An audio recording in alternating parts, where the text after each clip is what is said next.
Sir Ramachandraiah గారు, lockup death case, Saikrishna lockup death case పైన SIT విచారణ జరుగుతోంది.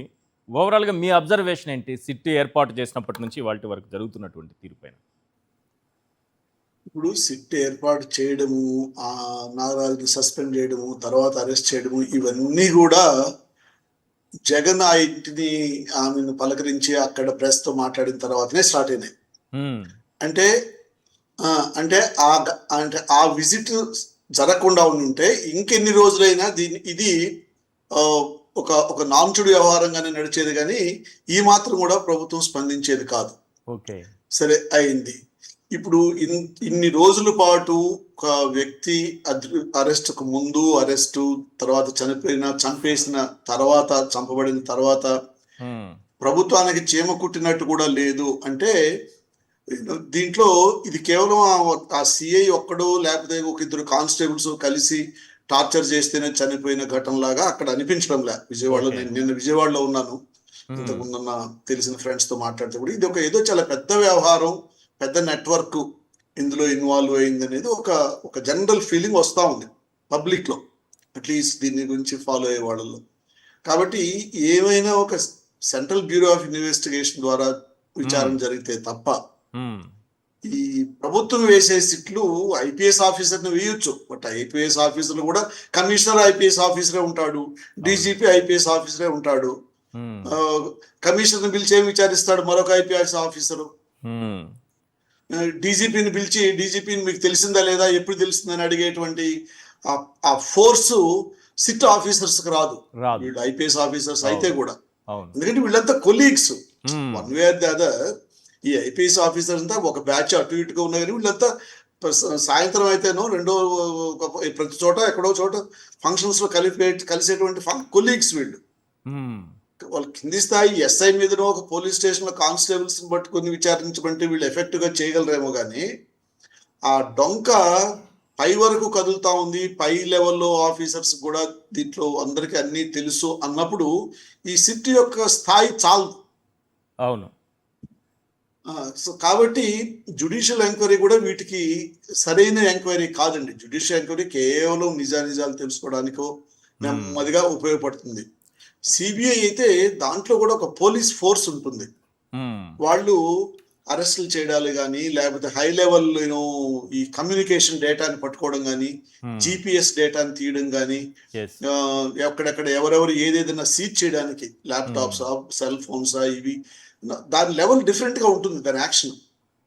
కానీ ఇక్కడ చెన్నైలో ఒక పవన్ కళ్యాణ్ లాంటి వాళ్ళని తీసుకున్నా, లేకపోతే సాధారణంగా కొంత సోషల్ మీడియాలో కూడా సార్ చనిపోయినటువంటి సాయి కృష్ణను ఒక విలన్గా, ఒక క్రిమినల్గా చిత్రీకరించే ప్రయత్నం, అతనిపైన చాలా కేసులు ఉన్నాయి కాబట్టి ఈ రకంగా జరిగిందని చెప్పే ప్రయత్నం, సిఐ నాగరాజును ఒక హీరోగా ప్రొజెక్ట్ చేసేటటువంటి ఒక ప్రయత్నం. పవన్ కళ్యాణ్ లాంటి వాళ్ళు అయితే నేను క్రిమినల్స్కి సపోర్ట్ చేయాలని అంటారు. ఇప్పుడు క్రిమినల్ అయితే జైల్లో ఉండాలి కదా, బయట ఎందుకున్నాడు? ఇప్పుడు 24 ఏళ్లకే 23 కేసులు 22 కేసులు అంటూ పెద్ద పెద్ద అక్షరాలతో గవర్నమెంట్ అనుకూలమైనటువంటి పత్రికలో రాయడం జరిగింది, నేను చూసినాను. అవును. పాయింట్ ఏంటంటే 24 ఏళ్లకి 22 కేసుల్లో కూడా ఉన్నాడు అనుకుంటే వాడు అధికార పార్టీలో పెద్దవాళ్ళ అండదండలు లేకుండానే అన్ని కేసులు ఇన్వాల్వ్ అయ్యి ఫ్రీగా తిరుగుతున్నాడా బయట కదా? వాటికి ఎక్కడో చోట వాడి నెట్వర్క్ అంటే అధికార పార్టీలతో వాళ్ళతో నెట్వర్క్ ఉంటేనే ఇట్లాంటి వాళ్ళు సర్వైవ్ కాగలరు. కరెక్ట్. మరి వాళ్ళందరినీ పక్కన తీసేసి కేవలం కేసు రిజిస్టర్ అయిన ఒక్కడనే ఈరోజు ఆ డొంకంతా తీగ లాగితే డొంకంతా కలుగుతా ఉంది కాబట్టి ఈ విక్టిమ్ని షేమింగ్ చేయడం అనమాట. ఇది దురదృష్టవశాత్తు 2014లో కేంద్రంలో నరేంద్ర మోడీ అధికారంలోకి వచ్చినప్పటి నుంచి ఈ ట్రెండ్ పెరిగిందండి. మాబుని ఉద్రేకపరిచి విద్వేషంతో ఇతరుల మీద దాడి చేయడం, మీడియాని మ్యానిపులేట్ చేసి విక్టిమ్ని షేమ్ చేయడం, విక్టిమ్ని వీళ్ళకి జరగాల్సిందేలే, వీళ్ళకి ఇదే సరైన శిక్షలే అనేటువంటి ఒక సైకాలజీకి ఈ లాస్ట్ 10 years లో 10 to 12 years లో కేంద్రం నుంచి మొదలయ్యే అన్ని రాష్ట్రాలు కూడా పాకింది. సో ఇప్పుడు వాడు క్రిమినల్ అనేది నిర్ధారించాల్సింది, వాడికి ఏ శిక్ష పడాలని నిర్ధారించింది కోర్టు, ఛార్జ్ షీట్ వేయాల్సింది పోలీసులు. ఆ ప్రక్రియను పక్కన పెట్టి ఈ సిఐకి ఒక వ్యక్తిని చంపేటువంటి హక్కు లేదు, వాడి ఎంత క్రిమినల్ అయినా. అవును. తర్వాత ఇప్పుడు ఈ మనకు వచ్చింది, చంపిన తర్వాత డెడ్ బాడీని కూడా మాయం చేయడం ఏంటి? అది ఎక్కడైనా అదే కదా. జరిగిందా ఇటీవల కాలంలో? అట్లీస్ట్ అవును. ఏదో కొన్ని కనీసం ఒక 20-30 సంవత్సరాలుగా రాజకీయాల్లో అటు ఇటుగా అబ్జర్వ్ చేస్తున్నాం కానీ, అవును. చూడండి ఆ పోలీసులు, ఆ కృష్ణలంక పోలీసులు వాళ్ళ యొక్క అహం, వాళ్ళ తీరు, మేము ఏం చేసినా ఏం కాదనే తీరు. మ్మ్. ఆమె వాళ్ళ మదరు స్టేషన్కి వెళ్ళి అడిగితే అబ్బాయి ఆచూ గురించి, మ్మ్. ఇంకెక్కడ ఆచూకి, పటం వేసుకొని దండేసుకోపో దండేసి దండం పెట్టి అంటే అని ఒక చెప్పేశారు. హేళనగా. ఆ, అవును. మ్మ్. పోయి దండేసుకొని, దండేసి దండం పెట్టుకో అంటే ఒక తల్లితో. Mother is mother for anybody. వీడిని శిక్షిస్తా ఉంటే ఆమె అడ్డుపడలేదుగా. అవును. వీడిని కోర్టులో ప్రొడ్యూస్ చేసి 20 ఏళ్ళు శిక్ష అయ్యింది, ఆమె ఏం అడ్డుపడింది?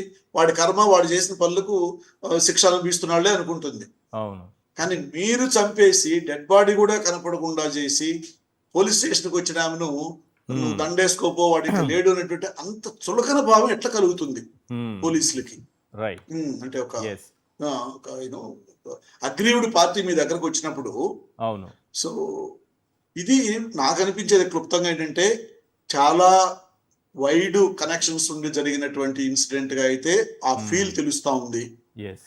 ఇది సిట్ ద్వారా జరిగితేనో, మెజిస్టీరియల్ ఎంక్వైరీ జరిగితేనో నిందితులందరినీ, ఆ నెట్వర్క్ అందరినీ ఛేదించడం కష్టం. సో సిబిఐ అయితేనే ఇప్పుడు సాధ్యం. తమిళనాడులో ఆ పోలీసులకి ఉరిశిక్ష పడిన కేసులోనూ అది సిబిఐకి వెళ్ళిన తర్వాతనే జరిగింది. జరిగింది. కరెక్ట్. కలకటాలో మెడికల్ డాక్టర్ మీద అత్యాచారం, హత్య జరిగిన దాంట్లో కూడా సిబిఐ. ఆ పోలీసుల మీద నమ్మకం లేక సిబిఐ ఎంక్వైరీ, కోర్టు జోక్యంతో సిబిఐ ఎంక్వైరీ జరిగింది. Yes sir. చివరికి మన తిరుపతి లడ్డు అంశంలో కూడా 5-6 రాష్ట్రాల నెట్వర్క్ అయినటువంటి ఆ అవినీతి నెట్వర్క్ అంతా సిబిఐ ఎంక్వైరీ ద్వారానే జరిగేది. సిబిఐ రిపోర్ట్ ఒక ఛార్జ్ షీట్ అయింది. అవును.